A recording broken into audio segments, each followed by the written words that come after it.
I'm 5'11". My highest score on the scale was 278 and some change. Man, that sucks.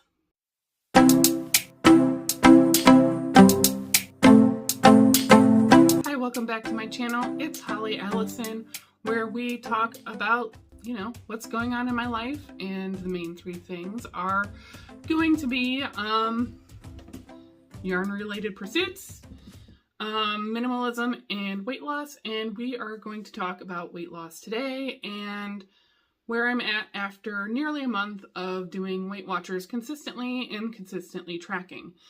I thought about doing this as a series from the very beginning, day one, and I think I didn't do that simply because I don't know that I trusted myself to be consistent and track consistently and all the things. So part of that is, sorry, cat jumped into a box.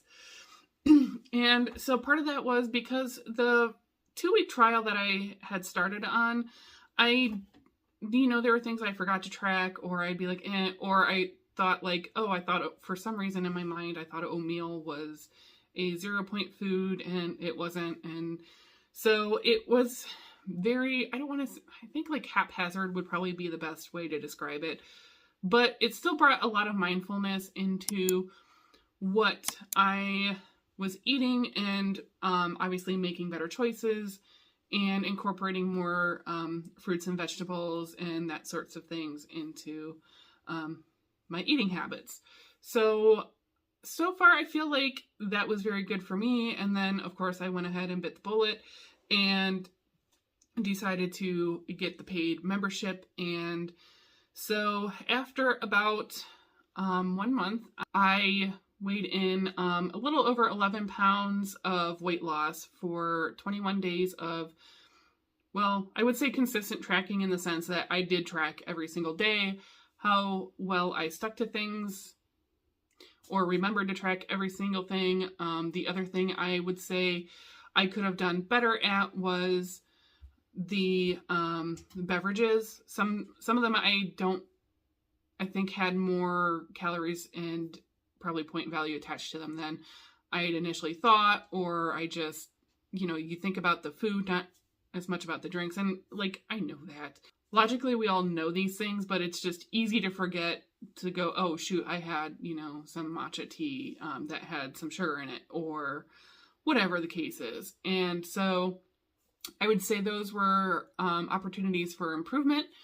My first week was clearly the best week of weight loss. And that's just kind of part of any kind of, when you make a shift like this and get more mindful about food. And obviously I was eating a lot, well, not obviously, you don't know, you weren't here, but I was eating a lot less processed foods. I was incorporating more fruits and vegetables. So I'm sure a lot of water retention had gone from all the excess sodium that I was used to having in my life. I think that's, more than I would have expected is, because I think it was 11.3 pounds total, if I remember correctly.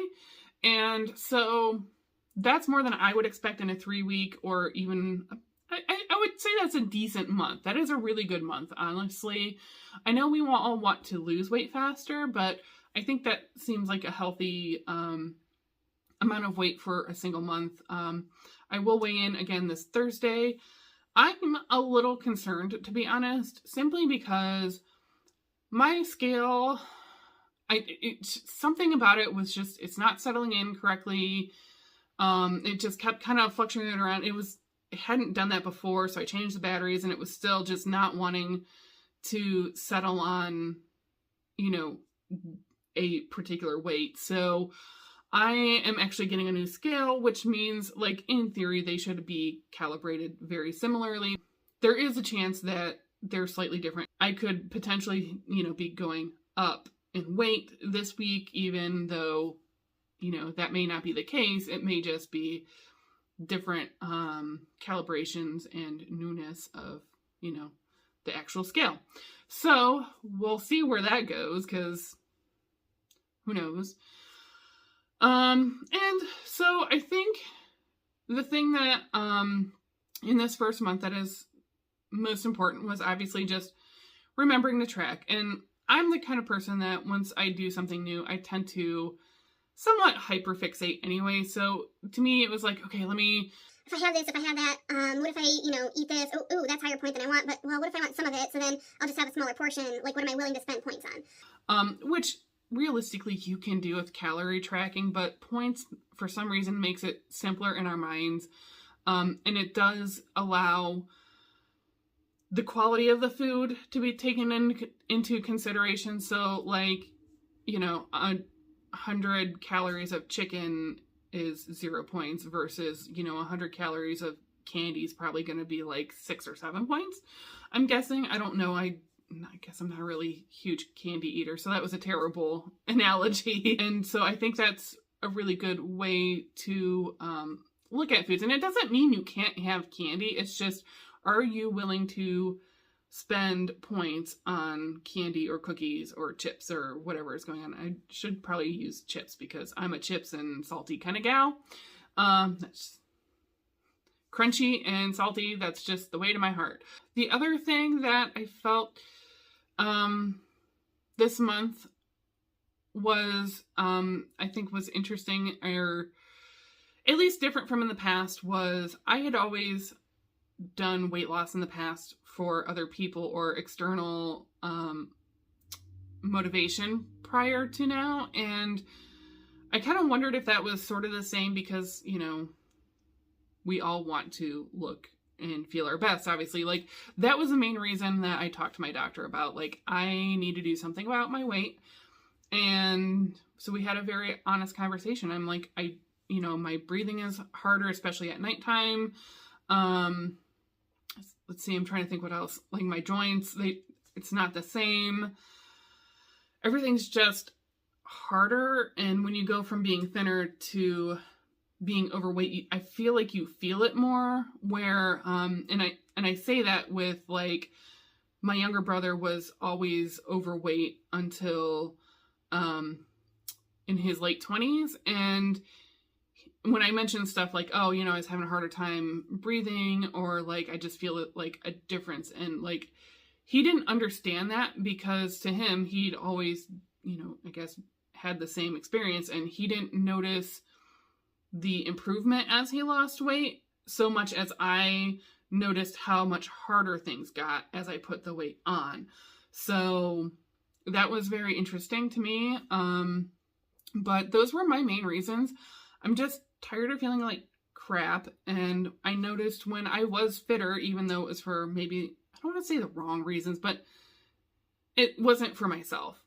When I had more energy and life was just easier and the days were easier and I didn't just feel like sluggish and miserable like I do now for the most part. That was what I started with, was just focusing on nutrition, increasing fruits and vegetables, and reducing obviously processed snacks. So I tend to be an all or nothing kind of a person. So in the past I would do all the things, a fitness program, a nutrition plan, all of it. So whether it was through like a Beachbody program like the 21 Day Fix, and you do exactly what it says to do, or when I've hired a bodybuilding coach and, we were doing things like, okay, well, this is what you're going to do at the gym, this is what you're doing with your food, and you're cutting out all this stuff. Like, I tend to be all or nothing, and I think this time is better for me to go ahead and have more of a balanced, I guess, approach to it. Now,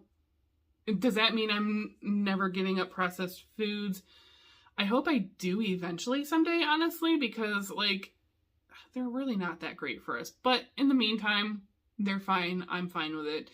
And it's just, I was getting so out of control that any improvement is better than no improvement. So, a 1% improvement is better than a 0% improvement. 0.5%, 0.1% improvement is better than 0 improvement. So that was kind of the mindset that I was taking at this time. I didn't start incorporating any kind of movement or exercise yet. That's not my main focus right now. So that's about it for this time. I don't know what my next weigh-in is going to look like with a new scale, so fingers crossed that it's not too devastating on to me, but I'm just going to keep plugging along.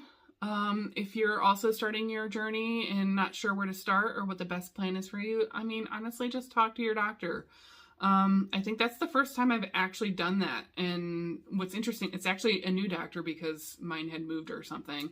So that was really interesting that, even though I loved my doctor before, it was just like, oh, well, let's just see how the labs come out. And I don't know, maybe it's just you're depressed and this and that. And so maybe we just have to work on these other things. And that's why I went into, this last doctor's appointment with, look, I've done everything I can in my life to make myself like happy, and like I changed jobs. Everything in my life is fulfilling, and I'm still not feeling right. Like something is still not clicking. I don't know. So of course we did the same thing, the labs, and everything came back just fine. And that's when we decided, hey, you know what? Let's just baby steps and do Weight Watchers and just go from there. She also did have a few other suggestions or, tools that we just felt like were not the right thing. And she was also very upfront about, we don't prescribe any of the popular medications right now to lose weight. I mean, unless like my cholesterol would have come back or like I was showing diabetic or something, but those didn't come back that way. There was no reason to put me on any of those types of medications. I was interested in them and also concerned about them. So I was very glad that she talked about it from a safety standpoint and, side effects and everything.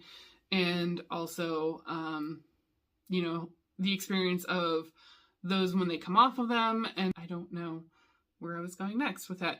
But hey, it's Editing Holly, and I remembered what I was going to say. And that is, I don't feel the need to unnecessarily take away medication from someone who truly needs it, especially knowing that there are medication shortages sometimes. Anyway, it was an open and honest conversation. I liked that and I appreciated it. There's no reason for me to go on any kind of thing like that. And so we just landed on, let's try Weight Watchers. If I felt like, if I feel like I need more support, she would put me in with a nutritionist and some weight loss support groups. But, I really wanted to try this on my own. And so that's where I'm at. So anyway, that's just kind of a little update. This rambled on way too long. I'm going to try and cut it down. If there's anything that you want to hear more about with my weight loss journey, let me know. And I look forward to seeing you in the next video. Don't forget to like, comment, subscribe, all the things if you want to continue to follow this, this wellness journey. And I will see you in the next one. Bye. Real quick, I forgot to mention the other thing that I felt is making a difference with Weight Watchers this time. And my overall motivation is that in this first month, I have already experienced a very, very tough loss. And so staying on track during that, I think that's making a huge difference. Now, granted, when I get like stressed out, I tend to go very low appetite anyway, especially when there's a huge loss, and I'm kind of hurting a lot right now, so sorry. But yesterday even I recognized like I really needed to eat, and I wanted like no effort because I feel like crap. And I really did almost break down and order like Pizza Hut or something and just not care. And just go, oh, okay, it's fine for this, particular time period in my life. If I go over points, it's not a big deal. I can always get back on track. And obviously that mindset hasn't worked well for me in the past because I don't get back on track as well. So I thought that was really a positive thing about Weight Watchers, and then going like, okay, so let me look and see what's easy in my cabinets and cupboards that will keep me, it wasn't the most nutritional day by any stretch, but it wasn't tragic in the sense of like, oh my gosh, I weigh over 8, or now I feel guilty or miserable and I'm just going to give up, and it just doesn't matter anymore. So Anyway, I just thought that that made a huge difference. And that's how I kind of know this time around that it's for me and not for anyone else. And that it's, it's time to take it seriously.